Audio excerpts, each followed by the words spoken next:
안녕하십니까. 저는 광양교회에서 주님을 섬기고 있는 이점섭입니다.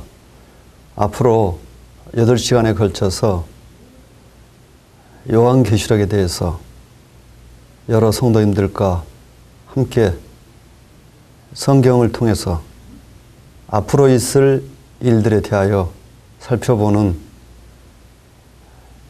좋은 시간을 갖도록 하겠습니다. 하나님께서 이 시간을 통해서 앞으로 있을 일들에 대해서 우리들에게 밝히 말씀하여 주시고 또 하나님께서 이 시간을 사용하여 주시기를 마음에 간절히 원합니다. 요한계시록은 신약 27권 가운데 예언서로 분류가 되어 있습니다. 그리고 요한계시록은 흔히 생각하기를 매우 어렵게 생각하기 때문에 교회 강단에서도 자주 강론이 되지 않고 있고 개인적으로 또 요한계시록을 공부하는 것이 조금 어렵다고 그렇게 느끼고 있는 성경입니다. 저는 이 시간에 요한계시록의 여러 구절들에 대해서 가능한 쉽고 또 누구든지 성경을 읽고 기도하고 묵상하면 알 수 있는 그 수준에서 계시록을 강론하고자 합니다. 요한계시록은 성경 66권 중에 마지막 책이고 기록자는 여러분이 아시다시피 사도 요한입니다. 또 기록한 장소는 에게해에 있는 반모섬인데 이 반모섬은 노마가 제수들을 귀양본에서 노역을 하게 했던 장소입니다. 사도 요한은 하나님의 복음을 전하다가 노마 당국에 체포되었고 복음을 전한다는 그 죄로 인해서 이 반모섬에 유배되어 고령에도 불구하고 광산 노역을 했다고 합니다. 이 요한계시록은 만물의 미래의 완성과 하나님과 어린 양 되신 예수 그리스도의 궁극적인 승리 그리고 온 마음을 다해서 신앙을 지켰던 그리스도인들의 진정한 승리를 기록하고 있습니다. 또 성경 66권 중에서 성경을 완성하는 성격을 띠고 있기 때문에 요한계시록을 잘 이해하기 위해서는 성경에 대한 전체적인 그리고 포괄적인 이해가 있어야 할 것입니다. 요한계시록을 강론하기 전에 애언 해석에 참고가 되는 사실들을 말씀드리겠습니다.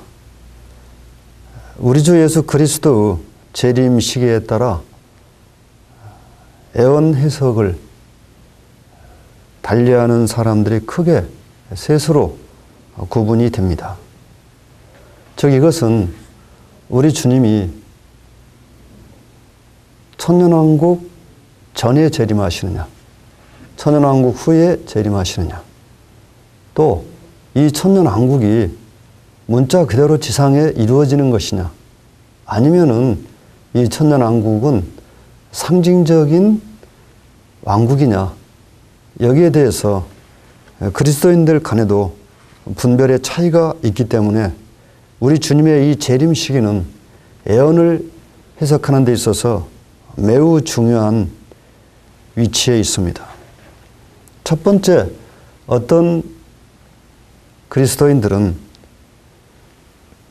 성경에 기록된 천년 왕국이 없다고 부정합니다. 그들은 성경에 문자적으로 기록된 천년 왕국을 부정하고 천년 왕국은 우리 주님의 초림과 재림 사이에 있는 현재 시대라고 주장합니다. 이러한 해석 입장을 취하는 그리스도인들은 그리스도의 공중 재림과 교회의 휴거를 전혀 인정하지 않습니다. 대표적인 인물로는 서기 354년에서 430년 사이에 생존했던 히포의 어거스틴을 들 수가 있습니다. 두 번째 주장은 천년왕국은 그리스도께서 재림하신 천년왕국이 다 끝난 후에 그리스도께서 재림하신다는 주장이 있습니다. 우리는 이들을 후천년주의자들이라고 부릅니다. 이 주장은 오래전부터 종종 있어 왔습니다마는 근대에는 영국 교회의 목사였던 다니엘 히트비, 그의 생존 기간은 1638년부터 1725년 사이입니다. 다니엘 히트비가 최초로 체계화하였습니다. 그러나 후천년 안국설의 창시자인 다니엘 히트비마저도 서기 250년까지는 그리스도의 모든 교회는 천년왕국 전에 그리스도께서 재림하신다는 그 분별을 말하였습니다.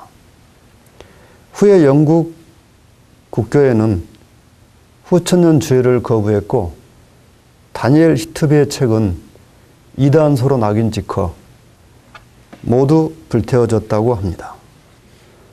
세 번째, 주님의 이 재림 시기를 천년왕국이 시작되기 전에 주님이 지상에 재림하신다고 분별하는 그리스도인들이 있습니다. 이러한 분별을 하는 그리스도인들을 흔히 전천년주의 이렇게 부릅니다. 그리스도께서는 천년왕국 전에 지상에 오셔서 온 세상을 천년 동안 직접 다스린다고 하는 주장인데, 이러한 주장을 하는 그리스도인들은 대부분 계시록 20장 1절로 7절에 기록된 천년간의 기간을 그들의 분별의 근거로 삼고 있습니다. 그런데 이 전천년주의는 그 기원이 교회 시대가 아니고 구약시대 선지자들이 기록한 성경, 특히 이사야서에 자세히 기록이 되어 있습니다.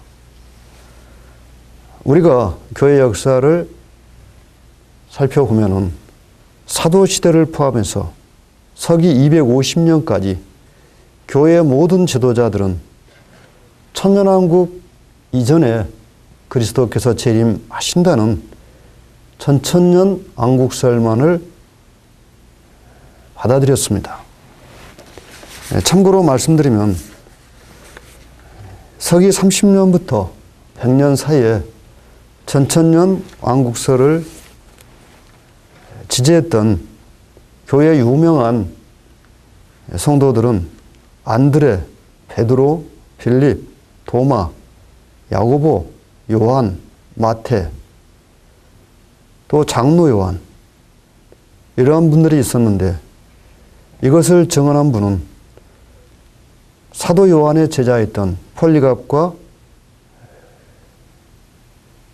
친교가 있었던 파피아스에 의해서 증언이 됐습니다. 서기 40년부터 100년 사이에 살았던 빌립보서 4장 3절에 나오는 글레멘트 역시 전천년 왕국설을 지지했습니다. 그리고 안디옥 교회 감독이었던 또 사도 요한의 제자였던 igna티우스와 유명한 순교자인 서문학 교회의 감독 폴리갑 역시 전천년주의를 지지했습니다. 서기 100년까지 교회의 지도자들 가운데 전천년주의를 지지하지 않는 그리스도인은 없었습니다. 서기 101년부터 200년 사이에 전천년주의를 지지한 유명한 그리스도인들은 순교자였던 저스틴, 멜리토, 헤지시푸스, 타티안, 또 비엔나와 리옹의 교회에서 목회를 했던 이레니우스, 터툴리안, 히폴리투스, 이러한 분들은 교회사에 큰 흔적을 남긴 분들인데 이분들이 모두 그리스도께서 천년왕국이 시작되기 전에 재림하신다는 천천년주의를 지지하였습니다. 적어도 서기 200년까지 교회 지도자들 가운데 천천년주의를 반대하는 지도자는 한 사람도 없었습니다. 교회사는 서기 250년까지 교회의 모든 지도자들이 그리스도의 재림은 천년왕국이 시작되기 전에 이루어진다는 천천년주의가 교회 전체에 그리스도의 재림에 대한 가르침이었다고 알려주고 있습니다. 이러한 하나님의 말씀과 또 교회 역사를 살펴볼 때 재림은 천년왕국 이전에 이루어지는 것으로 그렇게 분별됩니다. 특히 성경을 문자적으로 해석할 때 주님의 재림은 반드시 천년왕국 전에 있습니다. 두 번째, 재림은 반드시 이루어진다는 것입니다. 주님이 재림하셔야만이 이루어지는 예언들이 많이 남아있는데 주님이 재림하시지 않는다면 주님의 재림에 관한 예언들은 모두 거짓말이 되는 것입니다. 신약 성경에만 해도 그리스도의 재림은 318번이나 기록이 되었습니다. 또 그리스도께서 다시 오실 때는 하늘로 가심을 본 그대로 오십니다. 즉 구름에 쌓여서 오신다는 것이죠. 그리고 세상 모든 사람들이 볼 수 있도록 오시는 것입니다.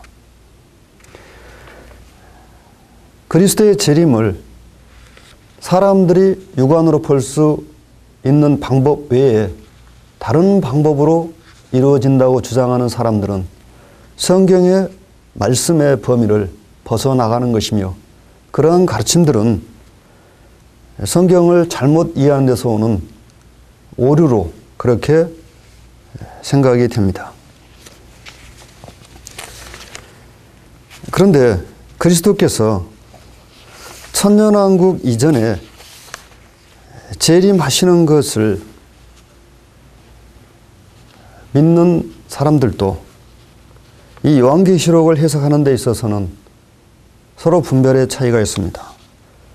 그래서 요한계시록을 강론하기 전에 요한계시록을 해석하는 4가지 방법을 간단하게 말씀을 드리겠습니다. 먼저 요한계시록을 과거적으로 즉 지나간 일들이라고 해석하는 사람들이 있습니다. 이들은 요한계시록에 기록된 모든 사건들이 서기 100년까지 다 일어났다고 주장합니다. 그리고 네로가 바로 적그리스도라고 단정을 내립니다. 그러나 오늘날 우리는 이 과거적인 해석 방법이 옳지 않다는 것을 분명하게 알고 있습니다. 두 번째 해석 방법은 현재주의자라고 불리우는 역사학파입니다. 이 주장을 하는 사람들은 요한계시록에 기록된 그 사건들이 요한의 시대부터 이 세상 마지막 날까지 세계와 교회에서 일어나는 여러 사건들을 예언했다고 분별합니다. 그래서 그들은 계시록에 기록된 그 사건들을 이 세상이나 혹은 교회에서 이루어진 일의 성취라고 주장하는데 어떤 해석자는 한 사건에서 루터의 종교 개혁을 보는가 하면은 다른 해석자는 그 부분을 인쇄기의 발명으로 분별합니다. 만약에 계시록이 사도 요한부터 세상 끝날까지 세상 역사를 예언했다면 요한 시대의 그리스도인들에게 이것이 무슨 가치가 있었겠습니까? 그리고 오늘날 우리들에게는 무슨 가치가 있겠습니까? 현재주의자라고 불리는 역사학파의 해석 역시 우리가 성경을 살펴보고 그동안 이루어진 일들을 살펴볼 때 옳은 해석 방법이 아닌 것을 알 수 있습니다. 세 번째 요한계시록의 해석 방법은 영적인 해석학파라고 불리우는 사람들입니다. 이들은 계시록에 기록된 사건들이 실제로 일어난다는 것을 거부하고 그것은 모두 기본적인 영적 원리들을 다루고 있다고 주장합니다. 그래서 그들은 요한계시록이 예언이라는 것을 부정하는 것입니다. 그러나 계시록에는 분명히 계시록이 예언이라고 말하고 있습니다. 여러 차례 반복해서 예언의 말씀이라고 계시록에 기록이 되어 있습니다. 그래서 예언은 반드시 앞으로 이루어질 일들이기 때문에 계시록에 기록된 사건들이 실제 사건이 아니라고 분별하는 영적인 해석 역시 옳지 않은 것을 알 수 있습니다. 네 번째 해석 방법은 요한계시록에 기록되어 있는 대부분의 이 사건들을 특히 계시록 6장부터 19장까지 대부분의 내용들이 다니엘이 예언한 70주 가운데 마지막 한 주 기간에 일어날 일들이라고 이렇게 분별하는 것입니다. 이들을 미래학파라고 부르는데 이 미래학파를 지지하는 그리스도인들은 요한계시록이 예언임을 강조합니다. 또 그들은 4장부터 22장까지 그 모든 일들이 교회가 휴거된 뒤에 땅과 하늘에서 일어날 사건들의 예언으로 분별하고 있습니다. 또 2장과 3장은 교회에 대한 예언으로 분별을 합니다. 앞으로 8시간 동안 계시록을 살펴보는 그 해석 방법은 계시록을 예언으로 분별하고 장차 있을 일로 분별하여 말씀을 드리도록 하겠습니다. 요한계시록은 조금 전에 말씀드렸던 것처럼 사도 요한이 반모섬에서 서기 95년경에 기록을 했습니다. 계시록의 개요를 간단히 말씀드리겠습니다. 1장은 사도 요한이 본 것으로 교회의 심판주이신 우리 주 예수 그리스도에 관한 이상입니다. 2장과 3장은 현재 일들로서 사도들이 한나라로 가신 후부터 교회가 완성될 때까지의 일들을 기록했습니다. 4장부터 22장은 장차 될 일로서 교회가 완성되고 교회 시대가 끝난 후에 즉 이 지상에 있는 성도들이 천국으로 휴거된 이후의 일들을 기록했다고 분별됩니다. 이렇게 요한계시록은 크게 1장과 2장, 3장 그리고 4장부터 22장 1장은 과거의 일, 2장, 3장은 현재의 일, 4장과 22장은 장차 될 일로 셋으로 구분하여 해석을 할 수가 있습니다. 또 이 구분은 대단히 중요한 것으로서 대부분의 이단들은 이 구분을 지키지 않습니다. 그들은 계시록을 해석함에 있어 성경 해석의 일반적인 원칙인 문자 해석을 하지 않고 상징을 많이 하고 있고 계시록의 이 때와 기한을 구분하지 않음으로써 계시록을 본래의 뜻과는 전혀 다른 의미로 해석을 하고 있는 것입니다. 성경을 보시겠습니다. 요한계시록 1장입니다. 예수 그리스도 계시라. 이 기록은 요한계시록을 교회에 주신 분이 바로 우리 주님 예수 그리스도라는 것입니다. 즉 이 계시의 원천이 바로 예수 그리스도라는 의미일 것입니다. 여기에 나오는 계시라는 단어는 헬라어로 아포칼립시스라는 단어인데 이것은 본래 감춰져 있던 것을 드러내 보인다는 뜻입니다. 혹은 진리에 대한 통찰력이라는 의미로 쓰였고 그리스도의 재림 때 하나님 또는 그리스도의 나타냄이라는 의미로 사용이 됐습니다. 이는 하나님이 그에게 주사 반드시 속히 될 일을, 여기서 반드시 속히 될 일이라는 것은 즉시 이루어진다는 것이 아니고 이루어질 때가 임박했다는 의미이며 언제든지 이루어질 수 있다는 것입니다. 3절에서 예언의 말씀을 읽는 자와 듣는 자들과 기록한 것을 지키는 자들이 복이 있다고 하였습니다. 초대교회 때는 성경이 별로 없었기 때문에 성도들이 모였을 때 교회에서 성경을 낭독하는 사람이 있었습니다. 그래서 성경을 낭독하는 사람은 한 사람이고 듣는 사람은 거기에 모여있는 모든 성도들이었습니다. 그래서 계시록 1장에서 듣는 자는 단수로 기록되어 있고 읽는 자는 단수로 기록되어 있고 듣는 자들은 복수로 이렇게 기록이 된 것 같습니다. 계시록을 최초로 수신한 그 교회들은 오늘날 터키 지역에 있는 당시에는 아시아라고 불리우는 7 교회들이었습니다. 7절에 우리 주님이 구름을 타고 오시리라고 이렇게 명백하게 기록하였고 또 세상의 모든 눈이 우리 주님을 본다고 하였는데 주님을 찌른 자들, 즉 유대인들을 가리키겠죠. 땅에 있는 모든 족속이 주님으로 인해서 애곡한다고 하였습니다.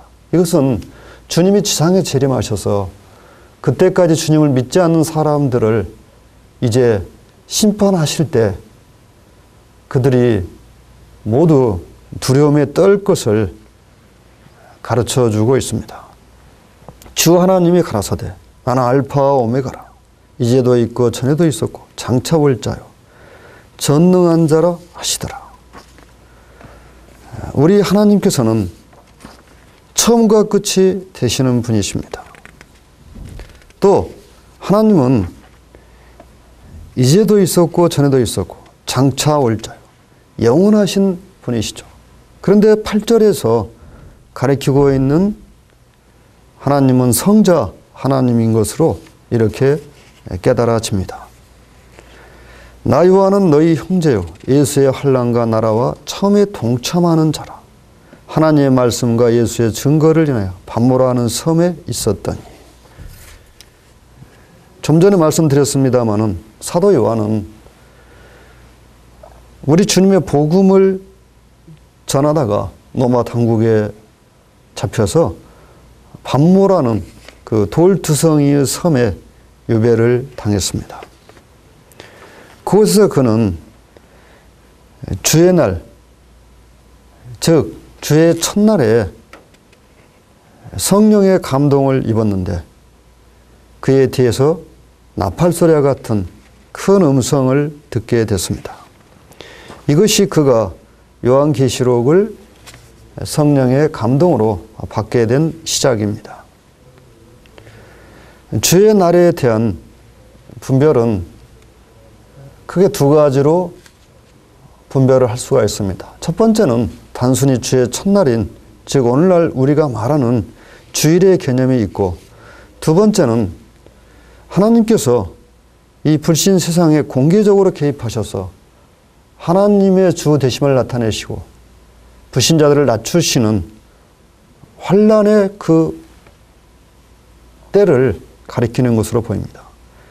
여기서는 단순히 주의 첫날로 이렇게 분별이 됩니다. 사도 요한은 자신이 받은 장래에 대한 애언을 이제 책에 써서 에베소, 서머나, 버가모, 두아디라, 사대 빌라델비아, 라오디게아 7 교회에 보내라는 지시를 받았습니다. 그리고 그가 몸을 돌이켜 그에게 말한 음성을 알아보려고 했을 때 사도 요한은 금촛대를 보았고 촛대 사이에 인자 같은 이가 발에 끌린 옷을 입고 가슴에 금띠를 띠고 그 머리와 털의 희가 흰 양털 같고 눈 같으며 그의 눈은 불꽃 같고 그의 발은 풀무에 단련한 빛난 주석 같은, 또 그의 음성은 많은 물소리와 같고 그 오른손에 7 별이 있고 그 입에서 좌우에 날선 검이 나오는, 그 얼굴은 해가 힘있게 비치는 것 같은 우리 주님을 보게 되었습니다. 여기에 소개된 우리 주님의 모습은 대제사장으로서 교회 가운데 행하시며 불꽃 같은 눈으로 교회를 통찰하시고 또 교회를 돌보시는 분으로 이렇게 소개가 되어 있습니다. 내가 볼 때 그 발 앞에 엎드려져 죽은 자 같이 되매. 자연인으로서, 즉 변화되지 않은 몸으로 하나님을 뵙는다는 것은 그 몸이 그것을, 하나님의 그 영광을 견딜 수 없는 것입니다. 사도 요한이 우리 주님을 직접 뵙게 됐을 때, 즉 하나님의 영광을 입고 나타나신 주님을 뵙게 되었을 때 그는 죽은 자 같이 되었습니다. 즉 그의 몸에서 모든 힘이 다 소진되어 버린 것입니다. 그가 오른손을 내게 얹고 가라사대 두려워 말라 나는 처음이요 나중이니. 주님께서는 자신을 사도 요한에게 처음이요 나중으로 이렇게 말씀하셨습니다. 우리 주님은 역사를 초월해 계시는 분이시고 또 창조 후 역사 밖에 계시는 분입니다. 그분은 영원하신 분입니다. 우리 주님은 시간의 영향을 받지 않으시는 분이시죠.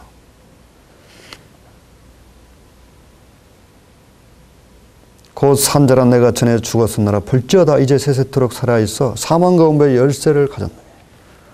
앞으로 우리 사람들을 해롭게 하는 모든 권세를 우리 주님이 받으셨다는 것입니다. 여기서 사망은 사람이 죽을 때 영혼과 몸이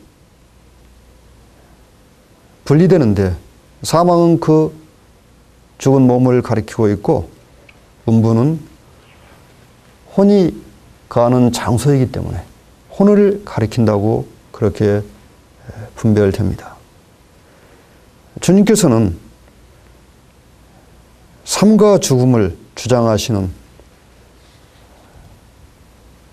모든 심판을 주장하시는 심판주이십니다. 그러므로 내 본 것과 이제 있는 일과 장차 될 일을 기억하라. 요한계시록의 중심 구절은 바로 1장 19절입니다. 내 본 것, 이것은 요한계시록 1장을 말씀하시는 것이고 이제 있는 일은 2장과 3장, 현재 교회 시대를 말씀하는 것입니다.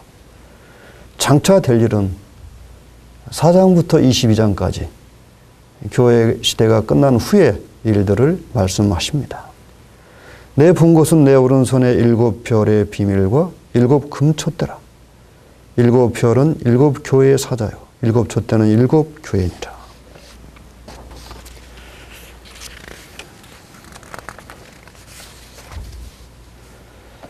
일곱 별은 7 교회의 책임을 맡은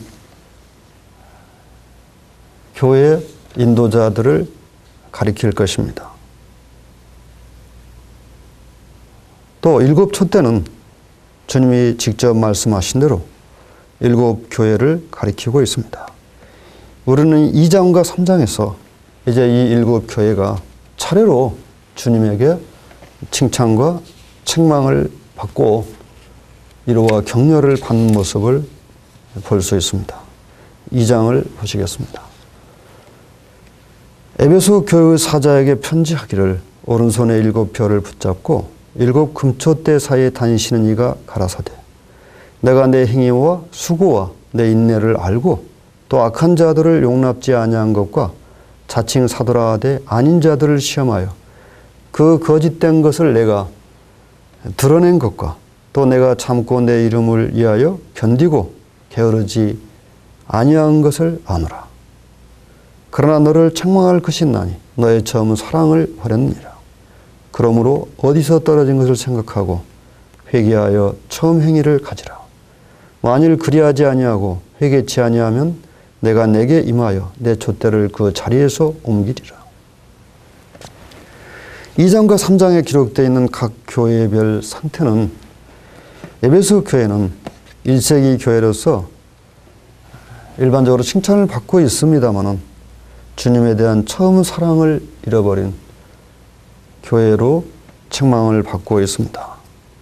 두 번째는 서머나 교회인데 이 서머나 교회는 교회사에서 1세기부터 4세기까지 로마의 통치자들로부터 많은 박해받는 교회를 가리킨다고 보입니다. 또 버가모 교회는 4세기와 5세기의 교회로서 로마의 콘스탄틴 황제에 의하여 후원을 받고 있는 국가와 교회가 서로 연합되어 있는 이러한 교회를 가리킨다고 봅니다. 두아디라 교회는 6세기부터 15세기까지의 교회로서 가톨릭이 유럽을 지배하던 시대에 그 교회를 가리키는 것으로 보입니다. 사대교회는 16세기와 17세기 교회로서 종교개혁 이후에 교회들을 가리키는 것으로 보입니다. 빌라델피아 교회는 18세기와 19세기의 교회로서 놀라운 부흥과 이대한 선교 운동을 경험했던 교회를 가리킵니다. 라오디게아 교회는 마지막 시대의 교회로서 차지도 덥지도 않은 배도하는 교회로 묘사되어 있습니다. 계시록 2장과 3장에 나오는 7 교회는 그 당시에 존재했던 교회이자 교회 역사의 모든 시대에 7 교회 형태의 교회가 존재한다는 것을 보여주고 있고 또 교회 역사가 계속될수록 계시록 2장과 3장에 있는 그 교회들이 점점 영적인 상태가 나빠지는 것처럼 이제 기독교회가 점점 영적으로 약해지고 있는 그런 모습을 보여준다고 봅니다. 즉 2장과 3장에 있는 이 교회들은 적어도 세 가지의 모습을 보여주고 있다는 것이죠. 당시에 존재했던 7 교회, 또 어느 시대나 존재할 수 있는 이 세상에 있는 교회들의 모습, 세 번째는 교회의 역사를 통해서 점점 더 성령님의 역사가 약해지고 세속화되어가는 그 교회의 쇠퇴의 단계를 보여주는 것으로 그렇게 분별이 됩니다. 에베소 교회는 주님께 대한 많은 수고와 봉사와 또 참고 견디는 것이 있었습니다. 에베소 교회에 소개된 우리 주님은 7 별을 붙잡고 7 금초대 사이에 다니시는 분으로 소개됩니다. 이것은 교회의 일꾼들을 주님께서 완전히 보호하고 계시고 또 주님은 교회 가운데 행하고 계시는 것을 보여줍니다. 적어도 에베소 교회에서는 주님이 그 교회 가운데에서 자유롭게 행하고 계셨던 것 같습니다. 에베소 교회는 분명히 봉사와 수고에 있어서 뛰어났습니다만 또 그들은 분별력이 있어서 거짓된 자들, 특히 사도들 사후에 어떤 사람들이 자신이 사도라고 사칭하고 교회에 나타났는데 그들의 거짓된 것을 시험해서 단호히 드러냈던 영적인 분별력이 있는 교회였습니다. 그들은 또 게으르지 않았습니다. 부지런했습니다. 주님의 일을 함에 있어서요. 그러나 언제부턴가 에베소 교회는 주님에 대한 처음 사랑을 잊어버리기 시작했습니다. 교회가 많은 봉사와 수고를 하는 것은 정말 칭찬받을 일입니다. 그렇지만은 가장 큰 것이 무엇인가를 늘 생각해야 합니다. 주님께서는 에베소 교회를 통해서 우리들에게 가장 귀한 것이 무엇인가를 가르쳐 주시고 있습니다.